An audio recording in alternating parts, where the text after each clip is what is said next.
Bonjour et bienvenue dans le Lab du Fundraising, le podcast des fundraisers qui veulent passer à l'action. Je suis Stéphanie Drouin, freelance en fundraising et podcast. Ici, chaque lundi, on prend 10 minutes pour aborder une problématique concrète, partager plein de conseils applicables tout de suite et s'inspirer de retours du terrain. L'objectif, vous aider à mieux collecter, tester de nouvelles idées et vous former sans jargon ni blabla inutile. Si vous ne voulez rien manquer, pensez à vous abonner sur votre plateforme d'écoute préférée. Aujourd'hui, on va parler d'un sujet qui peut angoisser un peu les managers, le feedback, le fameux entretien où vous devez dire à un collègue qu'il a fait du bon boulot ou au contraire que quelque chose ne va pas. On repousse, on se dit qu'on va trouver le bon moment et finalement ça arrive trop tard. Je suis passée par là, c'est pas un exercice facile. Alors, comment donner un feedback constructif qui permette de motiver et de faire progresser? Pour en parler, j'accueille Céline Legrand, consultante, coach et formatrice spécialisée dans les ONG. Bonjour Céline. Bonjour Stéphanie. Alors dis-moi, selon toi, pourquoi les managers ont tant de mal à donner un feedback? Ok, très bonne question. Je pense que la réponse est très simple, c'est qu'ils n'ont pas la méthodologie. Parce que donner du feedback, déjà dans la culture française, on n'est pas très bon en vrai. La règle du jeu, c'est déjà de bien comprendre la méthodologie. Il y a des manières douces, efficaces de faire passer des messages. L'autre idée, c'est que bien souvent, quand on parle de feedback, on s'imagine que tout de suite c'est négatif. Un feedback, c'est deux choses. C'est soit un commentaire positif, soit un commentaire négatif. Mais aussi quand c'est une situation un peu négative, on peut avoir peur de blesser, c'est ça qui peut freiner. Oui, tout à fait, c'est le premier frein qui existe.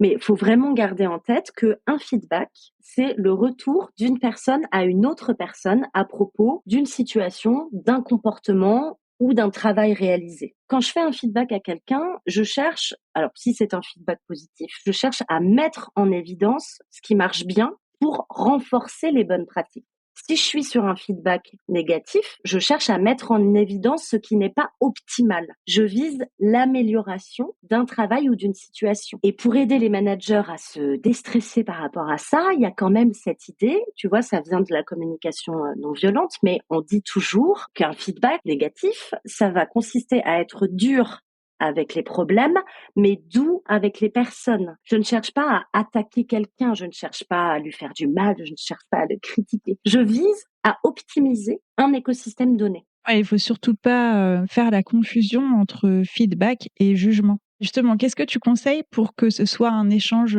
sincère et constructif? Ouais, alors l'idée, c'est qu'il va y avoir un certain nombre de conditions de succès. La première chose, c'est qu'un feedback, ça se fait en tête à tête, au bon moment. Il faut que la personne soit en disponibilité d'avoir la conversation. Ça se fait pas entre deux portes, tu vois, avant de partir en fin de journée et tout ça. L'autre critère de succès très important, c'est la clarté de mon message. D'où l'importance de la préparation. En troisième position, je mettrai l'idée d'être spécifique sur un sujet. Je ne cherche pas à parler de, je sais pas, quelque chose qui s'est passé il y a 3 mois et demi, et puis aussi il y a ça, et puis là-dessus, je suis pas satisfait, et tout ça, c'est catastrophique, et on tombe dans le jugement de valeur. Et surtout, l'élément sur lequel il faut jamais déroger, c'est d'être objectif. Je parle de faits. Je parle de faits concrets. Et si je reste sur mes faits, je ne tombe pas dans le jugement. Ouais, toujours rester factuel et bienveillant aussi, évidemment. Bien sûr. Ça, c'est aussi important d'être dans une posture d'écoute active et d'avoir des gestes aussi souples. Je cherche à résoudre un problème, je ne cherche pas à attaquer une personne. Un feedback, ça se prépare. Sinon, vous allez au risque de grosses complications. Et la régularité, quelle régularité tu recommandes en termes de feedback ou est-ce que c'est juste, on va dire, ponctuel parce qu'il y a quelque chose à célébrer ou à recadrer? Alors, on va retrouver différents niveaux d'utilisation du feedback. On va retrouver, tu vois, des organisations dans lesquelles il n'y a pas de feedback. Donc, c'est le niveau 0 du feedback. Donc, c'est dangereux, en fait, pour le collectif. Ça peut être une source de désengagement, de ne pas avoir de feedback sur son travail. On va retrouver des organisations qui sont au niveau, je dirais, 1, où il y a des tentatives, mais ça ne fait pas partie de la culture organisationnelle, mais en tout cas, il y a un début de quelque chose. Et ensuite, je mettrai dans la catégorie niveau 2 des organisations qui ont réellement mis en place des cultures du feedback. C'est-à-dire que le feedback fait partie de la relation managériale et surtout, comme tu le disais, il est régulier. Le feedback, ça n'est pas juste l'entretien annuel. Moi, j'ai travaillé pour une ONG internationale où, en tant que manager, tous les 3 mois, on avait un rendez-vous de feedback. On avait 3 questions à poser. Le job du manager, c'était de ne pas parler, c'était d'être à l'écoute. Je t'écoute, toi, fais-moi mes feedbacks à moi en tant que manager. C'était génial parce que ça apaisait les relations. Et en fait, donc ça, c'est l'idée, tu vois, du feedback à 360. Ça va dans les deux sens. Moi aussi, en tant que manager, j'ai besoin d'un feedback. Je suis pas parfaite, je cherche à m'améliorer et j'ai besoin de comprendre où on est au niveau de notre relation de collaboration. Donc la régularité, oui, c'est essentiel. Le feedback, ça doit pas être un événement exceptionnel. C'est un rendez-vous régulier entre 2 personnes qui collaborent ensemble. Ouais, je suis d'accord, pour que ça soit un vrai dialogue, il faut une réciprocité et faut pas penser simplement le feedback que tu donnes aux personnes de ton équipe. Ça nécessite une réelle remise en question, en tout cas être prêt à remettre en question, ces pratiques managériales. Complètement. Être prêt à s'adapter. Toujours pour viser à optimiser l'existant. En fait, c'est vraiment ça qu'il faut garder en tête. Le feedback, ça permet ça.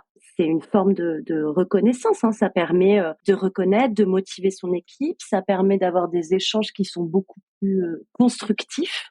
Et ça permet d'opérer des réglages. On a tendance à penser au feedback négatif, mais c'est vrai que le positif, on le fait pas assez non plus, alors que la reconnaissance, elle est essentielle et à tous les niveaux, on en a tous besoin. Donc ça peut aussi être des moments un peu joyeux, quoi. Exactement, ça peut aussi constituer des moments de célébration. En fait, l'idée, c'est dans ces moments joyeux, d'arriver à faire en sorte que votre collaborateur, il se raconte à vous. Par exemple, un projet a super bien marché. Vous avez une personne de votre équipe qui a contribué à apaiser des tensions qui pouvaient exister entre 2 services différents. Bon, bah, vous allez lui demander, bah, écoute, bravo pour ce que tu as fait. Le projet est génial. Et j'ai vu que les tensions d'hier étaient vraiment apaisées. Comment t'as fait? Raconte-moi. Qu'est-ce que tu as mis en place pour opérer ce changement? Et l'idée, voilà, c'est de célébrer les réussites et aussi, en tant que manager, d'identifier les bonnes pratiques pour les reproduire. Oui, d'identifier encore plus les compétences, de son équipe, hein. Donc c'est important, d'être régulier, d'être sincère et factuel et de favoriser la réciprocité. Tout à fait. Et vraiment, rester factuel. On cherche pas des généralités. Moi, j'ai déjà entendu des managers qui disaient, de toute façon, tu es toujours comme ceci, ou tu ne respectes jamais les deadlines. Ça, c'est catastrophique parce que c'est très jugeant et ça enferme les gens dans des cases. Donc vraiment, c'est cette idée de partez des faits et gardez en tête que vous cherchez à résoudre des problèmes. Vous n'êtes pas là pour instaurer un rapport de force. Vous cherchez à mieux comprendre une situation donnée. Bah, merci beaucoup Céline pour ces conseils bien utiles. Merci Stéphanie. Merci d'avoir écouté le Lab du Fundraising.